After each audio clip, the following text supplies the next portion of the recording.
नमस्कार दोस्तों, आज बात करेंगे एक देश एक चुनाव पर। केंद्र की मोदी सरकार द्वारा एक देश एक चुनाव के तहत कदम बढ़ाते हुए इसे लोकसभा में पेश किया, जिसमें पक्ष में 269 और विपक्ष में वोट पड़े थे। इस बिल को फिलहाल जेपीसी में भेज दिया गया है। अब यह बिल जेपीसी के पास है और जेपीसी में इस बिल पर विस्तृत चर्चा होगी, लेकिन चर्चा के बाद यह बिल कानून ही बन जाएगा, इसकी फिलहाल कोई गारंटी नहीं है, क्योंकि यह बिल सामान्य बिल ना होकर संविधान संशोधन विधेयक है, जिसके लिए सरकार को लोकसभा और राज्यसभा दोनों ही सदनों में 2/3 बहुमत से इसकी जरूरत होगी और ये नंबर फिलहाल बीजेपी के साथ नहीं है। इस बात की आशंका है कि इस बार भी एक देश एक चुनाव की बात सिर्फ बात ही रह जाएगी और ये बिल भी ठंडे बस्ते में चला जाएगा, ऐसा अंदेशा है। मैं मानता हूं कि माननीय मंत्री जी अगर जेपीसी में रखने की इच्छा व्यक्त करते हैं तो यहीं पर एक चीज समाप्त हो जाएगी। It is not an election reforms. It is just a fulfillment of one gentleman's desire and dream. दोबारा अगर इनको लगता है कि प्रधानमंत्री मोदी जी पर के प्रचार से ये पूरे ये भारत के चुनाव को छीनेंगे, तो हम ये चोरी नहीं होने देंगे और हम बिल का विरोध करते हैं। इस बिल को जेपीसी में भेजा जाए। मुझे लगता है कि रिफॉर्म शब्द जब ये आता है तभी कांग्रेस को रिफॉर्म शब्द से ही एलर्जी यहाँ पर मुझे लगता है कि कांग्रेस को है। This bill is only brought in to massage the ego of the supreme leader.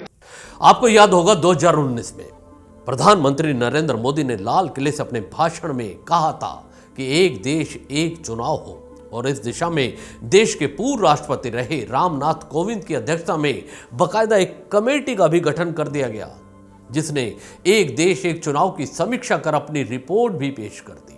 और उस रिपोर्ट के आधार पर कैबिनेट ने एक देश एक चुनाव के बिल को मंजूरी दे दी, जिसके बाद 17 दिसंबर को केंद्रीय कानून मंत्री अर्जुन राम मेघवाल ने उसे लोकसभा में पेश कर दिया।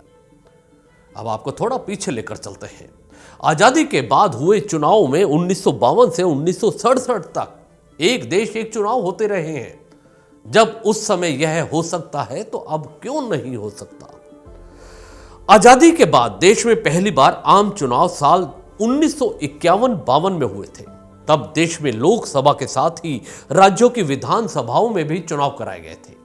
यह सिलसिला साल 2067 तक लगातार चलता रहा, यानी कि 1957, 1962 और 1967 में भी लोकसभा और विधानसभाओं के चुनाव एक साथ हुए थे।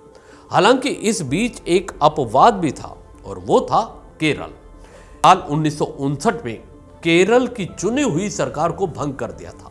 तब 1960 में केरल में अलग से विधानसभा के चुनाव कराए गए। 1962 में जब देश में आम चुनाव और दूसरे राज्यों की विधानसभाओं के चुनाव हुए, तब भी केरल में चुनाव नहीं करवाए गए, क्योंकि तब उस विधानसभा को काम करते महज 2 साल ही बीते थे।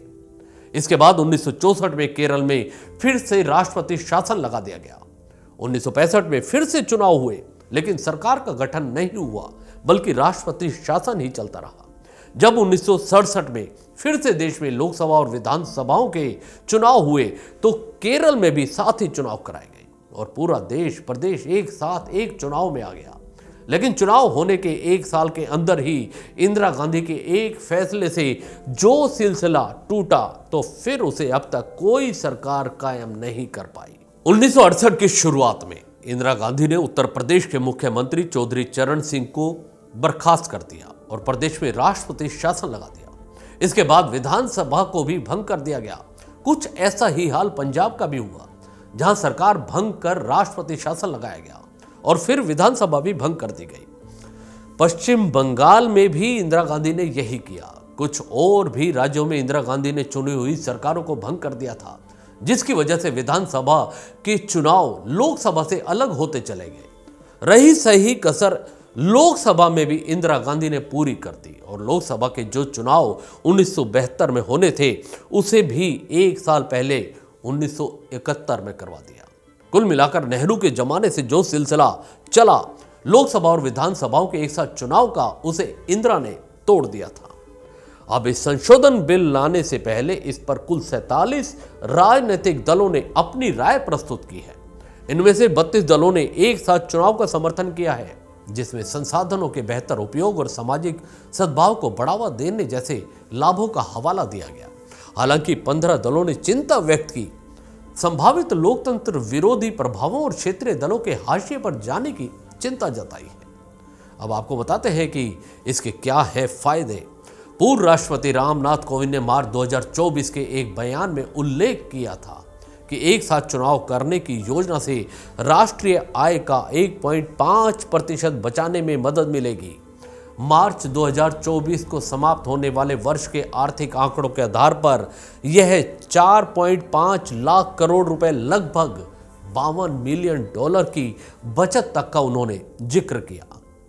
आपको यह भी बता दें कि देश में 1952 से 1923 तक हर साल औसतन 6 चुनाव होते हैं, जिसका सीधा असर विकास कार्यों पर पड़ता है।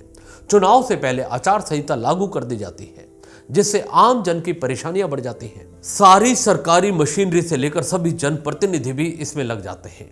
अगर इस बिल को पास कर दिया जाए तो कामों में बार बार आने वाली बाधाएं दूर हो जाएंगी, जिससे देश और राज्य का विकास और बेहतर तरीके से हो पाएगा। कुल मिलाकर एक देश एक चुनाव फिलहाल कह सकते हैं कि अभी जेपीसी में आने के बाद फिर इस पर चर्चा होगी, जिसे लोकसभा और राज्यसभा में बहुमत से पास कराना होगा। यह भी कह सकते हैं कि वन नेशन वन इलेक्शन एक ऐसा विचार है जो भारतीय चुनाव प्रणाली में क्रांतिकारी बदलाव ला सकता है। इसके फायदे स्पष्ट हैं। समय और धन की बचत के साथ ही प्रशासनिक दक्षता और राजनीतिक स्थिरता भी होगी, जिसका आमजन को फायदा मिलेगा। लेकिन इसे लागू करने के लिए संवैधानिक, तकनीकी और प्रशासनिक चुनौतियों से भी गुजरना होगा।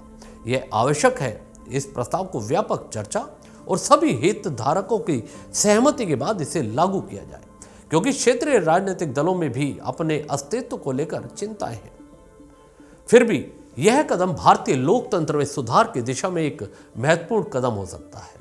इस विशेष में आज इतना ही। दीजिए इजाजत, नमस्कार। चैनल को भी सब्सक्राइब करना ना भूलिएगा। धन्यवाद।